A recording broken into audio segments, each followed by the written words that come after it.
नमस्कार मित्रांनो, महेश मांजरेकरांनी माझं नावच बदललं. एका लोकप्रिय अभिनेत्रीने केला मोठा खुलासा.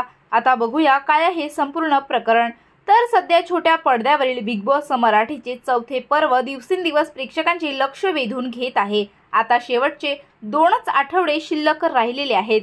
तर आता त्यासाठी खेळात टिकून राहण्यासाठी स्पर्धक अथांग प्रयत्न देखील करत आहेत. त्यामुळे त्यांच्या खेळीमध्ये रंजकता देखील दिसत आहे. काही आठवड्यांपूर्वीच या घरात राखी सावंतने एंट्री घेतली. राखीने एंट्री घेताच अनेक कारणांमुळे ती चर्चेत आली होती. या नात्या गोष्टीवरून वाद निर्माण करून ती घरातल्या सदस्यांचे आणि प्रेक्षकांचे लक्ष स्वतःकडे खेचून घेत होती.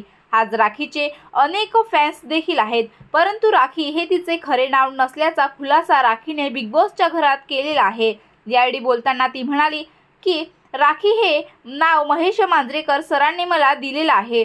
सुरुवातीच्या दिवसात मी जेव्हा चित्रपटांमध्ये काम करायला सुरुवात केली तेव्हा शूटिंगच्या दरम्यान मांजरेकर सरांनी मला माझे नाव बदलून राही व राखी यापैकी एक नाव निवडायला सांगितले. त्यावेळी मी माझे नाव राखी निवडले, असे ती म्हणाली. बॉलिवूडमध्ये अनेक कलाकार असे आहेत ज्यांनी अभिनय क्षेत्रात येताच त्यांचे नाव बदलले आहे. राखीचे खरे नाव नीरू भेडा असे आहे. राखी बिग बॉस मराठी चौथ्या पर्वाच्या ट्रॉफीसाठी शर्यतीचे प्रयत्न करत आहे.